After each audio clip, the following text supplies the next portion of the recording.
Hello, and thank you for making time with me. I think there is a brewing issue about the position of an individual whom we all hold in high esteem.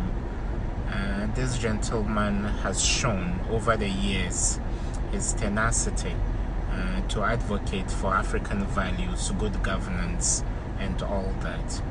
He's a very good friend, somebody who is quite affable, somebody whose intellect is under no question whatsoever.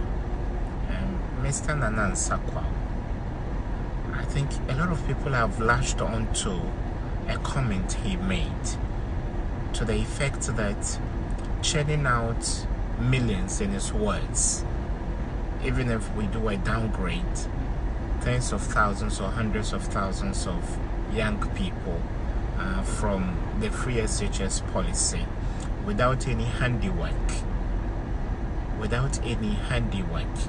He repeatedly used the word Ensani Juma without any handiwork. So I think Mr. Nana Nsakwa was speaking from a socio-anthropological point of view as a traditional ruler and somebody who believes in practicality more than theory.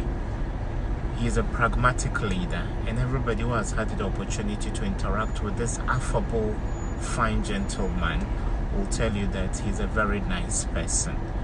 So he has Ghana at heart, he has the whole of Africa at heart, and he has traditional, leadership or traditional governance at heart.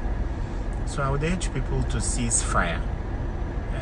My good friends belonging to the two major political parties, we know how everybody would want to lash on an opportunity drawn out of a comment made by somebody who is independent-minded, a professional who is doing his work, a family man, somebody who is concentrating on the kingdom where he is the ruler.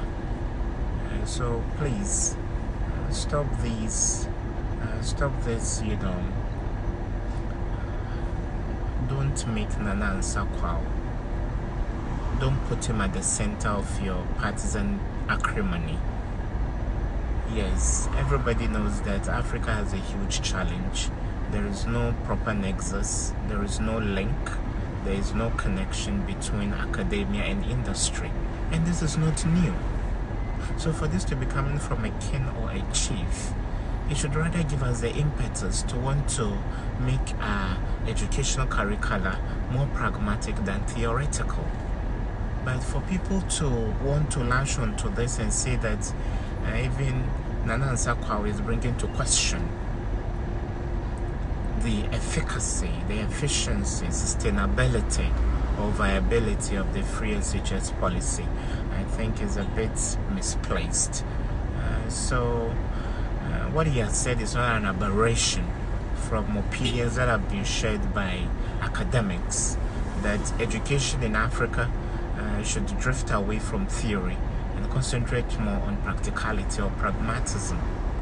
And I think this is not new. So please don't put this fine gentleman at the center of your partisan bickering. Nana Nsakwa is a very fine gentleman. He has contributed in diverse ways to the national discourse on good governance and how to move forward as a country. And therefore, I think it is a bit unfair to want to lash on to an interview he did in even a local language and give your own English rendition just to make political capital. And I send this caution statement, this courteous caution statement to my friends belonging to the two major political parties. I'm not singling out any of them for condemnation or censure, but I believe a fine gentleman, a traditional ruler, somebody who is a source of great inspiration, a role model for so many people, should not be victimized in this way by becoming the center of people's partisan acrimony and bickering. So he meant well. His opinions that were shared on that program, I believe, were well intentioned, and nobody should make an attempt to drag the name of Nana Nsakwa into the mud. Yes, of course. Personally, I think the free SHS policy is good. Educational exclusionism or exclusion born out of poverty is not something anybody would want to. You will be on the wrong side of history if you say it is wrong to bring education to the doorstep of everybody, the rich and the poor alike. So the question to ask yourself is, how easy was it for you to have high school education? If it was easy, why don't you think about the less privileged in society who are born to poor parents? So if government or the state is giving them an opportunity to access high school education, I think it's a very good policy. With all its flaws, but of course with the passing years, with time, we'll be able to dot every I and cross every T to make it come out clean and perfect the way we all envisage. So the free SHS policy is good, and I think His Excellency the President and his team exuded a lot of courage in biting the bullet and taking the bull by the horns to implement such a robust and audacious policy. And the least we can do is to rally behind the state and make sure this succeeds, not to cherry pick and selectively, pick on people's opinions on the subject and want to color them in any partisan way. So please, cease fire.